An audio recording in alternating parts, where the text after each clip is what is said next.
Good morning বন্ধুরা, কেমন আছো? নিশ্চয়ই সকলে ভালো আছো, আমিও ভালো আছি। সকাল সকাল চলে এলাম আর একটা কন্ট্রোভার্সি ভিডিও নিয়ে তোমাদের কাছে। আজকের শুরুতে আমি একটা কমেন্ট দিয়ে শুরু করব, কারণ আমি গতকাল রাত্রে যে ভিডিওটা করেছিলাম ওই ভিডিওতে বেশ বড়সড় একটা কমেন্ট এসছে। সেই কমেন্টটা নিয়ে আমার কিছু বলার দরকার আমার মনে হলো, কারণ ভিউয়ার্স সে নেগেটিভ হোক পজিটিভ হোক, তিনি খুব সম্মান দিয়ে আমাকে কিছু প্রশ্ন করেছেন। আমার উচিত তার প্রশ্নের যথাযথ উত্তর দেওয়া। আমার বিবেচনা মতে আমি যখন তাকে উত্তর দেব, আমার মনের থেকে যে কথাগুলো আসবে আমি বলবো। আমি ধার করা কথা বলবো না। অবশ্যই চেষ্টা করব তাকে সন্তুষ্ট করার। তিনি সন্তুষ্ট হলেন, আমার সৌভাগ্য, না হলে আমার কিছু করার নেই। চলো তাহলে প্রথমে আমরা কমেন্টটা পড়া শুরু করি। তিনি বলেছেন, ম্যাডাম, টিনু ভালো মা হয়তো না, কিষাণও কিন্তু মাকে কখনো মিস করে না। আপনারা কি কখনো এই বিষয়টা ভেবে দেখেছেন? অবশ্যই ভেবে দেখেছি, জিজ্ঞেসও করেছি। আমি নিজে প্রথম ওর মা যখন চলে গেছে, প্রায় মাসখানেক পরে আমি গেছিলাম ওদের বাড়ি, মাসখানেক কি 3 মাস পরে। তা আমি তখন জিজ্ঞেস করেছিলাম যে 3 মাস না, আরও বেশি, 2.5 বছর বয়স ওর মা গেছে। 3 বছরের জন্মদিনের আগে প্রায় 4 মাস আগে ওর বাড়িতে গিয়েছিলাম, সন্দীপদের বাড়ি। আমি জিজ্ঞেস করেছিলাম, বাবু মায়ের কাছে যাবি? বললো না। আমি, মা কোথায়? বললো মামা বাড়ি। নর্মাল, কোনো আবেগ নেই। একটা 2.5 বছরের ছেলে যে মাকে দেখতে পাচ্ছে না 4 মাস, তাকে যদি মায়ের কথা জিজ্ঞেস করে, সে তো ছলছল করে তাকাবে, এদিক ওদিক খুঁজবে আমার মা কোথায়। আমি জিজ্ঞেস করেছিলাম, তুই যাবি? বলছে না, আমি যাব না। ব্যাস, আমি আর ওকে কিচ্ছু বলিনি। অনেক রাস্তায় গিয়ে জিজ্ঞেস করেছিলাম, সেখানে না ছিল ওর বাবা, না ছিল ঠাকুমা, না ছিল ঠাকুরদাদা। আমি একজন অপরিচিত মানুষ, কিষাণও আমাকে চেনেও না। আমি ওদের বাড়িতে প্রথম গিয়ে সীমার সঙ্গে গিয়েছিলাম, গিয়ে এই কথাটা জিজ্ঞেস করেছিলাম। এবং এই কথাটা জিজ্ঞেস করার জন্যই আমি গেছিলাম, কারণ আমি ভেবেছিলাম 2.5 বছরের একটা বাচ্চাকে রেখে ওর মা গেছে, বাচ্চা কাঁদে, এরা দেখায় না, এরা হয়তো ক্যামেরা ধরে না, ক্যামেরায় সেটুকু হয়তো কাটছাট করে দেয়। এই রহস্যটার উদ্ঘাটন করতেই কিন্তু আমি সেদিন সন্দীপের বাড়িতে গিয়েছিলাম, যার জন্য কিষাণুকে একটু দূরে, যখন কিষাণু রাস্তায় খেলা করছিল, যেখানে কেউ ছিল না, সীমার সঙ্গে ওরা কথা বলতে ব্যস্ত, তখন এই প্রশ্নটা আমি করেছিলাম। আমিও চোখে মুখে কোনো আতঙ্ক, কোনো সন্দেহ, কোনো হুতাশা, কোনো খোয়া, হারানোর বেদনা এসব দেখিনি। বাচ্চাদেরও ফিলিংস হয় মায়ের প্রতি। 2.5 বছরের একটা বাচ্চা যার মা ওকে ফেলে চলে গেছে, সে তো কাঁদতে কাঁদতে অসুস্থ হয়ে যাবে, কিন্তু তার ভেতর কান্না তো দূরে থাক, মায়ের প্রতি কোনো ফিলিংস দেখিনি। এত ছোট্ট একটা বাচ্চাকে শাস্তি দিয়ে দেওয়া হচ্ছে না তো? কোনো শাস্তি নয়। কেন? কিষাণুর ঠাম্মি, দাদু, বাবা কি বলেছে মা তুমি চলে যাও পরকীয়া করে অন্যত্র? বলেনি তো, সে তো নিজের ইচ্ছায় বেরিয়ে গেছে। বাচ্চাটার মন থেকে জোর করে এই মায়ের অস্তিত্ব কেড়ে নেওয়া হচ্ছে না তো? একদমই না। প্রথম যখন ও 2.5 বছর ওর মা ওকে রেখে গেল, তা খাওয়ার সময় ওকে মোবাইল দিতে হয়, এটা ওর মায়ের সময় ছিল। তা খাচ্ছে, ওর ঠাম্মা খাওয়াচ্ছে, গ্রাস যখন মুখে দিচ্ছে, তখন নিচে ও ভিডিও দেখতে দেখতে হঠাৎ করে ওর মায়ের একটা ভিডিও এসে যায়। আমি সামনে বসা ছিলাম না, খাওয়ানোর সময় না, ওর ঠাম্মা আমাদের সঙ্গে কথা বলছিল, আর কিষাণও বসে বসে মোবাইল দেখছিল। তা এরকম করে স্ক্রোল করে তখন উঠাতে পারতো না। যখন ওর মায়ের একটা ভিডিও এসে যায় শর্ট ভিডিওর সামনে, তখন ও এরকম ফোনটা ওর ঠাম্মির হাতে ধরে দেয়, সরিয়ে দেওয়ার জন্য বললো। ও ঠাম্মি সরিয়ে দিল, পরে আবার কার্টুনের ভিডিও দেখতে শুরু করলো। তা এই যে তার মাকে দেখে সে তো বলবে, সে বলেছে মায়ের ভিডিও বলে ঠাম্মিকে বলেছে সরিয়ে দাও। তাই এই যে মাকে দেখে তো ও তখন হাউমা করে কান্না উচিত ছিল, কারণ জোর করে যদি তার মনের থেকে তার মাকে বের করে দেওয়া হতো, ওই বাচ্চাটা মায়ের ছবি দেখে হাউমা করে কাঁদতো, বলতো ঠাম্মি আমি মায়ের কাছে যাব। আমরা সেখানে অনেক লোক বসেছিলাম, আমি ছিলাম, সীমা ছিল, ওই যে টোটোওয়ালা উনি ছিলেন, তারপরে পাল্টু পিসোর বউ ছিল, পাল্টু পিসো ছিল, অনেকেই ছিল বসে। তাহলে সন্দীপ বাড়ি ছিল না সেদিন, প্রথমবারে আমার সন্দীপের সঙ্গে দেখা হয়নি। তাহলে বাচ্চাটাকে জোর করে তার মায়ের ছবি তার থেকে কেড়ে নেওয়া হচ্ছে না, আপনি ভুল করছেন। এটা আপনার মনে ভ্রান্ত ধারণা। মা হয়তো মায়ের ভূমিকাটা পালন করেনি, কিন্তু বাচ্চাটা কি করলো? কিছুই করেনি। একটা অবোধ শিশু, একটা বাচ্চা, 2.5 বছরের বাচ্চা, সে একটা কি অবোধ শিশু, তার সানজ্ঞান কিছু থাকে না, কিন্তু সে জানে তার মা লাগবে, তার বাবা লাগবে। কিন্তু এই বাচ্চাটা তার মা লাগবে সেটা বুঝতে পারিনি। আপনি এখনো বুঝতে পারেননি যে কেন এই বাচ্চাটা তার মায়ের কথা মনে করে না? বলবো আপনাকে, আগে আপনার কমেন্টগুলো পড়ে, আপনার কমেন্টটা পড়ে সবাইকে শোনাই, মাঝখানে আমার মতামত দিই, শেষে আমি বলবো যে কেন এই বাচ্চাটা এরকম তৈরি হয়েছে। সে তো এখনো সেই বিচার বিবেচনার মন তৈরি করতে পারেনি। টিনু বাচ্চাটাকে না পায় সেই নিয়ে ভাবছেন, বাচ্চাটা তো মাকে পাবে না। কি বলি বলুন তো আপনাকে? আপনি যে কথাগুলো বলছেন, আপনি ভেতর থেকে কি হিসাবে বলছেন? বাচ্চাটা যে মাকে পাবে না, আপনি দেখেননি, পুরো বিষয়টা জানেন না। 9 মাস আগে যে মা তার বাচ্চাটাকে ছেড়ে তার ডকুমেন্টস, তার জিনিসপত্র, তার পোশাক আশাক সমস্ত কিছু নিয়ে বড় লাগেজে করে বেরিয়ে গেল রাত 12টার সময়, তখন ওই বাচ্চাটা না জেগেছিল। বাচ্চাটা সোফার উপরে বসে মোবাইল দেখছিল। মা তো বাচ্চার চোখের সামনে দিয়ে বেরিয়ে গেছে। বাচ্চা দেখেছে তার মা বেরিয়ে যাচ্ছে। ওকে নিতে কে এসেছিল? বাচ্চার দিদা, বাচ্চার মামা, আরও কয়েকটা ছেলে পেলে গাড়ি নিয়ে এসেছিল। তাদেরও মনে পড়েনি বাচ্চাটার কথা, তাদেরও মনে পড়েনি, কারণ এটা পরিকল্পিত একটা ঘটনা। তার মা আগের দিন চলে গেছে, মায়ের সঙ্গে এটাই কথা হয়েছে, আমিও তোমার সঙ্গে বেরোতে পারবো না, তুমি চলে যাও, তুমি যাওয়ার পরে আমি এমন একটা নাটক করব যে নাটকের ফলে আমি এই বাড়ি থেকে বেরিয়ে যেতে মানে বেরিয়ে যেতে পারবো এবং ছেলেকে নেব না। তা যদি না হতো, ওর দিদা চিৎকার করে বলতো, ওরে তোর ছেলে থেকে গেল বলতো, কিংবা মা বলতো তার মাকে, মা আমার ছেলেটাকে নিয়ে আসো, ছেলেটা থেকে গেল। ওই লাগেজের মধ্যে ছেলের একটা জামা ছিল না, ওই লাগেজের মধ্যে ছেলের কোনো চিহ্ন ছিল না। তাহলে সেই মা এখন তার বাচ্চাকে পাক না পাক সেটা কোনো ফ্যাক্টরে আসে না। মা কিন্তু বাচ্চা নেওয়ার জন্য কিছু কোনো কিছু করছে না। তার যে বাচ্চা লাগবে সেই ধরনের কোনো কাজ সে কিন্তু দেখাচ্ছে না, কিন্তু মুখে বলছে ছেলে চাই আমার। একটাই কারণে সন্দীপকে শুধু জব্দ করার জন্য। বলেছিল না, আমার ডিভোর্স চাই না, আমার প্রেমিক চাই না, আমি চাই আমার ছেলেকে, আর এমন কাজ করব তুই আমার পায়ে এসে পড়বি। কেন বলেছিল এটা? অহংকার, দম্ভ। ভেবেছিল দুনিয়াটা ওর হাতের মুঠোয়, যেহেতু নারী। কিন্তু এখন বর্তমানে অন্যায় যদি নারীরাও করে তাদেরও শাস্তি হয়। সারা জীবন অনন্তকাল ধরে 498 কেসে ছেলেরা ফেসে এসেছে, তাদের বলার জায়গা ছিল না, তাদের বক্তব্য রাখার জায়গা ছিল না, তারা নিজেদের পক্ষে সওয়াল জবাব দেওয়ার সুযোগ পেত না। তার বউ কমপ্লেন করেছে মানে সে দোষী, বিচারে তার শাস্তি হতো। কিন্তু বর্তমানে একটুখানি আইনটাকে পাল্টে দিয়েছে সরকার, সংবিধান পাল্টে দিয়েছে আইনটা, কারণ মেয়েরা এই সুযোগে সদ্ব্যবহার করছিল। এই যে 498 কেসের সদ্ব্যবহার করছিল, সেই জন্য এখন সংশোধিত হয়ে 498A হয়েছে। কারণ তুমি বললেই পুলিশ তোমার কথা বিশ্বাস করবে না, তদন্ত হবে, ইনকোয়ারি হবে এলাকায়, যে সত্যি সত্যি ওই মেয়েটাকে বধূ নির্যাতন করা হতো কিনা। কারণ একটা পরিবারে যদি একটা মেয়ের উপর টর্চার হয় দিনের পর দিন, আশেপাশের প্রতিবেশীরা সেটা টের পায়, আর তখন কিন্তু প্রতিবেশীদের মধ্যে একটা ভাগাভাগি হয়ে যায়, কিছু থাকে এই ছেলের পক্ষে, কিছু হয়ে যায় মেয়ের পক্ষে। এটাই স্বাভাবিক। একটা মানুষ যখন একটা জায়গায় বসবাস করে, একটা গ্রামে, একটা পাড়ায় বসবাস করে, সবাই তার মিত্র থাকে না, তারও শত্রু তৈরি হয়। সৎ মানুষেরও শত্রু আছে, কারণ সে সৎ বলে। তেমনি আমাদের মতো মানুষদেরও মিত্র শত্রু দুটোই আছে, এবং সেই জন্যই সন্দীপকে ফাঁসাতে চেষ্টা করলেও ফাঁসাতে পারছে না।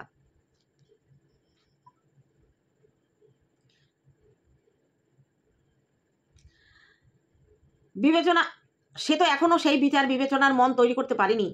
টিনু বাচ্চাকে না পাই সে নিয়ে ভাবছেন, বাচ্চাটাও মা পাবে না। আমরা মনে করছি খারাপ মায়ের কাছে না থাকাই ভালো, কিন্তু খারাপটা কি ওই বাচ্চাটা বুঝতে পেরেছে? হয়তো জোর করে বোঝানো হচ্ছে না। সেই ছেলেটা কখনো বলে না যে আমার মা পালিয়ে গেছে, বলে না, সে সবসময় বলে আমার মা মামা বাড়িতে গেছে। তাকে যদি বোঝানো হতো যে তোমার মা খারাপ কাজ করে তোমাকে ফেলে পালিয়ে গেছে, তাহলেই সে ভাবতো, সে মায়ের জন্য কান্নাকাটি করতো না। তাকে কিছুই বোঝানো হয় না। বাচ্চা মানুষ, আর তারা আছে কার কাছে? বাচ্চাটা আছে ঠাকুমা, দাদু আর বাবার কাছে। মায়ের সম্পর্কে কোনো কিছু বোঝানো হয় না। তত নোংরা কিন্তু ওরা নয়।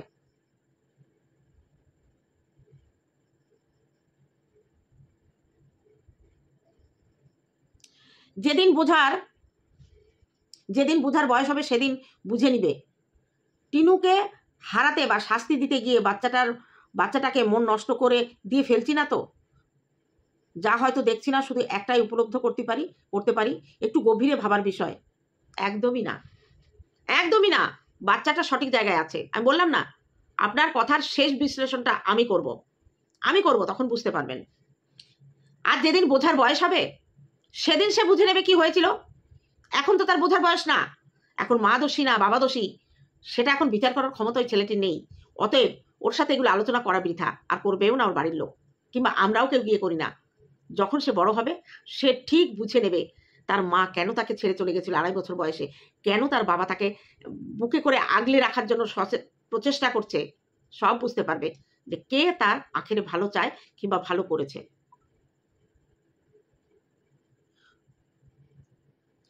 হয়তো বড় হয়ে কিষাণু আপনাদের সঙ্গেই সহমত হবে, কিন্তু এই ছোট্ট কিষাণুর মনে সহমত হতে পারছে না। পারছেন কি না বিবেচনা করবেন। ছোট্ট কিষাণু তো কাঁদছে না মামাম করে, আমরা বিবেচনা করতাম। কিষাণু যদি তার মার জন্য উতলা হয়ে কান্নাকাটি করতো, আমি নিজে ব্যক্তিগত উদ্যোগ নিয়ে কিষাণুকে তার মায়ের কাছে পাঠানোর ব্যবস্থা করতাম। কিন্তু কিষাণু ঠাম্মিকে ছাড়বে না, কিষাণু বাবাকে ছাড়বে না, কিষাণু দাদুকে ছাড়বে না। যে ছেলে, নিজের তো সন্তান আছে নিশ্চয়ই। আপনার সন্তানকে ছোটবেলায় 2.5 বছর বয়সে আপনি যদি ওকে না বলে পটি করতে যেতেন, ও যদি হঠাৎ ঘুম থেকে জেগে দেখতো মা নেই, ও কিন্তু চিৎকার করতো। কি করতো না? করতো কি না বলুন? আমাদের বাচ্চারা কিন্তু করেছে। অনেক সময় পটির দরজা ধরে দাঁড়িয়ে থাকতো, আমরা ভেতরে পটি করতাম। আমার বড় মেয়েকে দেখেছি, স্নান করতে বাথরুমে গেছে, অতক্ষণও মাকে না দেখে থাকবে না, চিৎকার করছে। ওদের বড় বাথরুম, একটা ঘরের সমান ওদের বাথরুম। একটা চেয়ার নিয়ে বাচ্চাটাকে, ওই একদম ছোট্ট বাচ্চা, চেয়ারের উপর বসেও স্নান করতো। আমি বলতাম, কি রে তুই স্নান করছিস ওকে বাথরুমে রেখে? বলছে, মা এইটুকু সময় ওকে কেউ রাখতে পারবে না, ওর বাবাও না, ও ঠাম্মি তো দূরে কথা, ওর বাবাও না। আমার বাড়িতে এসে ও পটি করতে যেত, ওর ছেলে পটির বাইরে চেয়ারে বসিয়ে রাখতে হতো। বোঝাতে পারছি? এটা হচ্ছে নারীর টান। নারীর টান জন্ম দিলেই হয় না, আবার অনেক সময় জন্ম না দিয়েও কিন্তু নারীর টান আসে। যে যত বাচ্চার সঙ্গে অ্যাটাচ থাকবে, বাচ্চা তার প্রতি অ্যাট্রাকশনটা বেশি হবে। তা কেনই কিষাণু তার মায়ের জন্য কষ্ট পায় না? একবার নিজের বুকে হাত দিয়ে বুঝুন তো, কেন কেন কেন এই প্রশ্নটা নিজের মধ্যে আসছে না? যে ওইটুকু বাচ্চা তার মাকে ছেড়ে কিভাবে আছে? ভালোই তো আছে, খেলাধুলা করছে, আনন্দ ফুর্তি করছে। বাচ্চার কোথাও তো মনে হচ্ছে না তার ভেতরে কোনো কষ্ট? ঝিমিয়ে যাচ্ছে না? কান্নাকাটি করছে না? এগুলো দেখে বোঝেন না অ্যাটিটিউড? এই অ্যাটিটিউড বাচ্চাদের কখন হয়? যখন সে সুস্থ সবল থাকে। মা কত খারাপ ছোটরা এতটা হয়তো বোঝে না। তারা হয়তো সবসময় মায়ের অপেক্ষাতেই থাকে। কি বলি বলুন তো আপনাকে? এত বড় কমেন্টে একটা উত্তর, আপনার এই এত বড় কমেন্ট, একটা উত্তর। কিষাণুর সঙ্গে কিষাণুর মায়ের বন্ডিং সেই রকম ছিল না যেটা আপনার আছে, আমার আছে, আরো 10টা মায়ের আছে। তা না হলে ওই বাচ্চাকে রাখতে পারতো শিলাদেবী রাখতে পারতো? আমার নাতির বয়স তখন, পরে বলছি, আমি কমেন্টটা শেষ করে নিই। সবাই হয়তো জিতবে, হারবে শুধু ওই শিশুটা। গভীরে গিয়ে ভাববেন, আপনার প্রতি অনেক সম্মান রইল। হারবে কিষাণু না, আমরাও চাইছিলাম যে কিষাণুর মা বাবা একসঙ্গে থাকুক, কিষাণু বাবা মা দুজনকেই চায়। দেখুন, কোনো মা আর একটা শিশুকে তার মায়ের মা হারাক, এটা আমরা চাই না। যার জন্য আমরা অপেক্ষা করেছিলাম জন্মদিনে যে তার মা আসবে, কিন্তু আসেনি। বাচ্চাটাকে রেখে যাওয়ার পরে ও তো এসছিল না, ওই বাড়িতে এসছিল মাল রিকভারি করার সময়। ভিডিওটা গিয়ে একটু দেখে আসুন, দুটো চ্যানেলেই আছে, টিনুর চ্যানেলেও আছে, সন্দীপের চ্যানেলেও আছে। একবারও টিনু তার ছেলেকে দেখতে চায়নি। আপনি হলে পারতেন। আমি বুঝলাম বাচ্চাটাকে ওরা জোর করে রেখে দিয়েছে, টিনুকে দেয়নি। টিনু আইনের ভয়ে বাচ্চার নাম করে না, কিন্তু যে বাড়িতে বাচ্চাটা আছে সেই বাড়িতে তারা গিয়ে মাল রিকভারি করছে। পারতেন বাচ্চাটাকে একবার না দেখে? পারতেন বলতে, কিষাণু বাবা তুই কোথায়, আমি তোর জন্য অপেক্ষা করছি, তুই আয়। পাশের বাড়িতেই ছিল, চলে যেতে পারতো। সে তো জানে কোথায় থাকতে পারে। কিষাণু ওই বাড়ি ছাড়া আর কোনো বাড়িতে সেফ? আর কার কাছে তাকে রাখা যায়? জানে তো, তার নিজের পিসির কাছে, তার ঠাকুমার বোনের মেয়ের কাছে। তাহলে কেন সেই বাড়িতে চলে গেল না? গিয়ে একবারও বললো না, কিষাণু আমি তোর মা, তুই আমাকে ভুলে কি করে আছিস, আমার সঙ্গে যাবি? বাচ্চাটাকে নিয়ে যদি তখন চলে যেত, সন্দীপের ক্ষমতা ছিল না বাচ্চাটাকে আটকে রাখার। দিদা তো একবারও বলেনি, কিরে তোর ছেলেকে একটু দেখি, চল ছেলেটা কোথায় খুঁজে দেখি। কেমন দিদা? আমরা তো জানি টাকার থেকে টাকা সুদের দাম বেশি। কই, দিদা তো সেই সুদ খোঁজ করেনি, আসলটা পেয়েছে, ওটা তুলে নিয়েই চলে গেছে। তারা খুঁজতে ব্যস্ত, বিয়েই কি কি জিনিস দিয়েছিল সেগুলো সঠিক করে আমরা গুছিয়ে নিয়ে আসতে পারলাম কিনা। বস্তা নিয়ে গেছিল বড় বড়, কি সুন্দর কাগজ পুরানির মতো বস্তা ধরে মা মেয়ে দুজনে একসঙ্গে জিনিসপত্র তার মধ্যে ঢুকাচ্ছে। রান্নাঘরের খাটের তলায় গিয়ে ডাল চাল সব ছড়িয়ে একাকার করে দিয়েছে। কি খুঁজছিল সেখানে? নাকি 7টা কাঁথা হারিয়ে গিয়েছিল? রান্নাঘরে ডালের বালতির মধ্যে কাঁথা থাকে? দেখো, আপনি যার কথা বলছেন সেই সোনা মানিক তার থাকলো এই বাড়িতে, সে কিন্তু তাকে একবার খুঁজলো না, সে তার মায়ের দেওয়া ক্যাথা খুঁজে বেড়াচ্ছে। সেই মায়ের জন্য কিষাণু কষ্ট পাবে? কি করে ভাবলেন আপনি? জন্ম দিলেই মা হওয়া যায় না। জন্ম দিয়েছিল, সিজার করে কষ্ট হয়েছিল, 9 মাস 10 দিন সে গর্ভে ধরেছে। তারপরে প্রসব যন্ত্রণা হোক আর সিজার হোক একই কষ্ট, মা হতে গেলে কষ্ট। 2.5 বছর তার সামনে মানুষ হয়েছে, সে যতটুকু করেছে তো। সেই মা 9 মাস ছেলেকে ছেড়ে থাকলো, একবারও ছেলের কথা মুখে আনেনি। তাহলে হঠাৎ করে তার ছেলে ছেলে ধুন উঠলো, আপনার সন্দেহ হয় না কেন এটা করছে? সন্দেহ হয় না? আপনার মায়ের ভেতরের মাতৃত্ব একবারও জিজ্ঞাসা করে না যে এই 9 মাস ওই মা কি করেছিল ওই বাচ্চাটাকে রেখে? 2.5 বছরের বাচ্চা দুগ্ধপান করে না? আপনার মধ্যে একবার প্রশ্ন আসেনি যে ওই 2.5 বছরের বাচ্চার যখন দুধের নেশা হবে সে কি খাবে? ওই মাকে প্রশ্ন করতে ইচ্ছা করে না যে তুমি রাতে ভাবনি যখন শুয়েছ তুমি যার কাছেই শুয়ে থাকো, তোমার প্রেমিকের কাছে কি তোমার মায়ের কাছে কি তোমার ঠাম্মির কাছে, রাতের বেলা মনে পড়েনি অর্ধেক রাত্রিরে উঠে আমার ছেলে আমার বুকের দুধ খায়? আমার ছেলেটা তাহলে এখন কার বুকের দুধ খাচ্ছে? মনে পড়ে না? আপনার ভেতরে এই প্রশ্ন আসে না? আপনি টিনকে এই প্রশ্ন করেছেন যে এতদিন পরে কেন তোমার ছেলের কথা মনে হলো? এতদিন তুমি কি কোমায় ছিলে? এতদিন কি তুমি কোমায় ছিলে? প্রেমের কোমায়, তাই তো? এতদিনও কোমায় ছিল, হঠাৎ কোমা থেকে জেগে বললো আমার ছেলে কোথায়? আমার ছেলে কোথায়? আমার ছেলে লাগবে, আমার এখনই ছেলে লাগবে। ফটাফট দোকান থেকে গিয়ে 2-3টে জামা কিনে আনলাম, একটা ছোট্ট ব্যাটারি ফ্যান কিনে রেখেছি ছেলের জন্য, ব্যাস আমি মা, আমি রেডি, আমার ছেলে চাই দাও। মগের মুল্লুক এটা, মগের মুল্লুক। 9 মাস তুমি ছেলেকে ফেলে এলে, ছেলে কি করে বাঁচলো একবার মনে পড়েনি?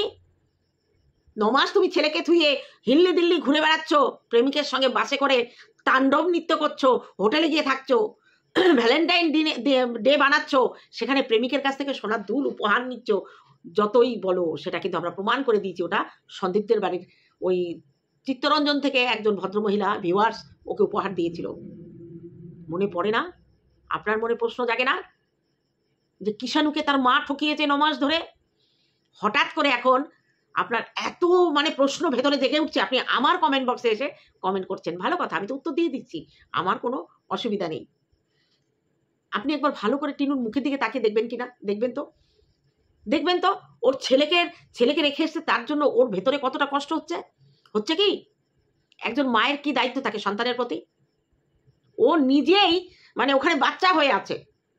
ঘুম থেকে উঠে, হ্যালো বন্ধুরা, কটা বাজে এখন? 10টা বাজে, দেরি করে উঠেছি, আমার ব্রাশ করা হয়ে গেছে, আমার চা খাওয়া হয়ে, আমার ওয়ার্কআউট করা হয়ে গেছে, আমার এ করা হয়ে গেছে, আমার তা করা হয়েছে, আমি ফুল তুলতে যাচ্ছি, আমি বাজারে যাচ্ছি, রাত্রেবেলা আমি সোনাই কাকুর গাড়িতে উঠে চলে যাচ্ছি যেখানে খুশি, এই বিয়ে বাড়ি যাচ্ছি, এই বিয়ে বাড়ি গিয়ে ফিরতে পারলাম না, যা বন্ধুর বিয়েতে যাচ্ছি তার বৌদির বাড়ি থেকে গেলাম, অথচ ফোকলার সেখানে পাঞ্জাবিটা ঝুলছে। এগুলো কি? এগুলো মাতৃত্বের লক্ষণ? সে যে ছেলেকে ছেড়ে আছে তার কষ্টের লক্ষণ এগুলো দেখেছেন? 2 লাখ টাকা দিয়ে ফোন কিনছে, ছেলে আসবে বলে ঘরে এসি লাগাতে পারছে না, কারণ ও পার্মানেন্টলি এখানে থাকবে না। ওয়াইফাই লাগিয়েছে, ওর নেটের সমস্যা যায়নি। ও কি ওয়াইফাই সত্যি লাগিয়েছে? কই দেখিয়েছে? বন্ধুরা কেউ দেখেছো ওয়াইফাই লাগিয়েছে? সেই সিস্টেমগুলো দেখিয়েছে? হ্যাঁ, ওর ভাইয়ের ঘরে লাগিয়েছে। সোনাই কাকার বাড়িতে গিয়ে ওয়াইফাইয়ে ভিডিও ছাড়তো, এ বাড়ি থেকে ও বাড়ি গিয়ে বাইরে বসে কিংবা বারান্দায় বসে, এমনকি বাগানে বসেও ও ওয়াইফাই কাজ করেছে। আর নিজের ঘরের ওয়াইফাই এখন কাজ করছে না, তাই না? ঠিক মতো ভিডিও দিতে পারছে না, পরশু দিনের ভিডিও, আজকের ভিডিও, কালকের ভিডিও জোড়াতালি দিয়ে ভিডিও দিচ্ছে। প্রশ্ন ওঠে না আপনার মনে, এ কেমন মা? ও বিয়ে বাড়ি নেমন্তন্ন খাচ্ছে, ও সারাদিনে এটা ওটা খেয়ে বেড়াচ্ছে, একবারও মনে পড়ছে না ছেলে এগুলো খেতে ভালোবাসতো? খাচ্ছে কি করে? আপনি ছেলেকে ছেড়ে থাকলে, আপনাকে যদি বাধ্য করা হতো, আপনি ছেলেকে ছেড়ে থাকছেন, সন্তান ছেড়ে, আপনার গলা দিয়ে ভালো মন্দ নামতো না নামে? প্রশ্ন করেন এসে আমাকে। নিজের সন্তানকে, আপনার সন্তান তো আছে অবশ্যই, যদি থাকে, আপনার বুকে গলায় আটকাতো না খাবারগুলো? পারেন নিজের বাচ্চাকে ছেড়ে ভালো মন্দ খেতে? পারেন নিজের বাচ্চা রয়েছে অন্য জায়গায়, আমি নিশ্চিন্তে ঘুমাবো? পারেন আপনি ভ্যালেন্টাইন ডে পর পুরুষের সঙ্গে বানাতে? আমাকে এসে প্রশ্ন করছেন আপনি নিজেও কি সঠিক মা? আজকে কিষাণুর ভালো বুঝতে এসেছেন আপনি। কিষাণুকে বঞ্চিত করছি আমরা। কিষাণুকে বঞ্চিত কে করেছে? কিষাণুর মাকে কেউ ঘাড় ধরে বের করে দেয়নি। কিষাণুর মা নিজের শরীরের উত্তেজনায় বাড়ি থেকে বেরিয়ে গেছে, প্রেম করতে গিয়ে ধরা পড়েছে। আসবে, সবকিছু সামনে আসবে। আজকে জোর করে সন্দীপকে পরকীয়া দেখানো হচ্ছে ফেসবুকের মাধ্যমে। এমনও প্রমাণ আছে যে অপরদিকে বাচ্চার মা, সেও ফেসবুকে টুক করে এদিক ওদিক খুঁচাখুচি করে। অবশ্যই আমি এখন কিছু বলবো না, সামনে যার সঙ্গে হয়েছে সে যদি সামনে আনে সবটাই বোঝা যাবে। ফেসবুকে চুলকানি শুধু আমাদের সন্দীপের হয়নি, কিষাণুর মারও আছে, কিষাণুর মারও আছে। সবটা সামনে আসবে, যখন সামনে আসবে তখন বলা যাবে। প্রমাণ ছাড়া আমরা এই কথা বলি না। বানিয়ে বানিয়ে 10টা প্রেমিকের সঙ্গে শোয়াতে আমরা যাব না। যদি সামনে আসে কোনোদিন দেখে নেবেন। আশা করি আপনার প্রশ্নের উত্তর দিতে পেরেছি। আপনি সন্তুষ্ট হয়েছেন। কিষাণুকে বঞ্চিত করা হচ্ছে না। কিষাণুকে যদি কেউ বঞ্চিত করে থাকে, কিষাণুর মা করেছে। মা তার শরীরের থেকে আলাদা করে দিয়েছে কিষাণুকে। হ্যাঁ, গর্ভধারিণী মা, অস্বীকার কোনোদিন আমরা করবো না যে ওটা টিনার সন্তান নয়। টিনু যদি অন্য জায়গায় বিয়ে করে তবুও কিষাণু টিনুর সন্তান থাকবে। সন্দীপ যদি অন্য জায়গায় বিয়ে করে তবু কিন্তু সে সন্দীপের কিষাণুর বাবা থাকবে। আজকে সন্তানকে মা বাবাকে থেকে বঞ্চিত, মায়ের থেকে বঞ্চিত করেছে তার নিজের মা। কি আছে জীবনে? কি আছে আমাদের? বিয়ে হয়ে গেছে, ভরা জীবনটা আমার পড়ে আছে, আমি কেন মেনে নেবো এগুলো? সন্তানের জন্য মেয়েরা মেনে নেয়। একটা সন্তান থাকলে না সহজে ঘর ছাড়ে না। মার খেয়ে কষ্ট করেও তারা ওই বাড়িতে কেন পড়ে থাকে? শুধু সন্তানের জন্য। হ্যাঁ, এস্টাবলিশড মা হয়, টাকা পয়সা আছে, সে আলাদা থেকে সন্তানদের মানুষ করতে পারে। আজকে তার তো ফেস ভ্যালু আছে, একটা চ্যানেল খুলে সে বাঁচতে পারবে। কেন অন্য পুরুষের কাছে? নিজের স্বামীর কাছ থেকে যদি সে সম্মান না পায় তবে কেন আর একটা পুরুষের কাছে যাবে? নিজের পায়ে দাঁড়িয়ে দেখিয়ে দিতে হতো সন্দীপকে, দেখো আমি বাঁচতে পারি তোমাকে ছাড়াও। একটা পুরুষকে ছেড়ে আর একটা পুরুষকে ভর করেছে। তাহলে যে পুরুষটাকে ছেড়েছে, যাকে ভর করেছে, সে যে তার থেকেও খারাপ হবে না, এর গ্যারান্টি কি আছে? এর গ্যারান্টি কি আছে? কে দিয়েছে ওকে সেই গ্যারান্টিটা? আশা করি আপনাকে বোঝাতে পেরেছি। আর আপনি এর পরেও যদি না বোঝেন তাহলে বুঝবো আপনি বুঝে সুঝে না বোঝার নাটক করছেন। কিষাণুকে তার বঞ্চিত করলে তার মা করেছে, আমরা কিংবা সন্দীপ কেউ করেনি। ফিরে যাওয়ার রাস্তা সে নিজে থেকে বন্ধ করেছে। ঠিক ছিল, চলে এসেছিল রাগ করে, ভালো কথা। সন্দীপ প্রথম ভিডিওটা করে ভুল করেছিল, পাবলিক মানে প্রাইভেট করে দিয়েছে, তার জন্য আমরা তাকে অনেক রকম বলেছি। ক্ষমা তো চেয়েছিল, ক্ষমা চেয়ে ভিডিও করেছিল। ফোন করলে উল্টোপাল্টা গালিগালাজ দিয়েছে। জলপাইগুড়ির কাকু এসেছিল মিটমাট করার জন্য। কি বলা হয়েছিল? মাকে ছেড়ে থাকতে হবে। আপনার ছেলে যদি তার বউয়ের কাছে শোনে যে আপনাকে ছেড়ে থাকতে হবে বউকে নিয়ে, আপনার ছেলে কি করবে? আপনাকে ফেলে দিয়ে, জানি না আপনি পুরুষ না নারী, আপনার নামটা আমি এখানে বলতে পারছি না। আপনার ছেলে যদি আপনাকে ফেলে দিয়ে বউয়ের হাত ধরে ড্যাং করে অন্য বাড়িতে ভাড়া থাকে, আপনার কেমন লাগবে? আপনি যদি, বাবা কি একটা পিঁপড়ে কামড় দিল, জ্বলে যাচ্ছে। আপনি যদি আপনার সন্তানকে সঠিক মানুষ করেন তাহলে আপনাকে মর্যাদা দেবে। আর আপনি যদি সন্তানকে, আপনি বলেন আমরা সবাই মাকে ত্যাগ করতে বলে, এটা জানেন তো আইনে কি আছে? সন্দীপ এক কথায় ডিভোর্স পেয়ে যাবে।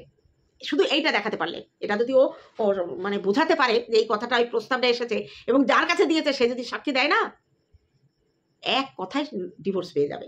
আপনি দেখুন না শেষ পর্যন্ত কি হয়, দেখুন শেষ পর্যন্ত কি হয়। কমেন্টটা করেছেন, আশা করি আমি তার উত্তর দিতে পেরেছি। যদি আমার উত্তরের মধ্যে কোথাও রূঢ়তা এসে যায়, আমি হাত জোর করে ক্ষমা চেয়ে নিচ্ছি, ক্ষমা করে দেবেন। আপনি সন্তুষ্ট হলে আমি সন্তুষ্ট, আর আপনি যদি আমার উত্তরে সন্তুষ্ট না হয়ে থাকেন, আমার কিছু করার নেই। ভালো থাকবেন, সুস্থ থাকবেন। আর কি আমার উত্তরে আপনি কতটা খুশি হয়েছেন কি অখুশি হয়েছেন এই ভিডিওতে কমেন্ট করে জানাবেন। তাহলে চলো আজকের মতো আসছি, দেখা হবে অন্য কোনো ভিডিওতে।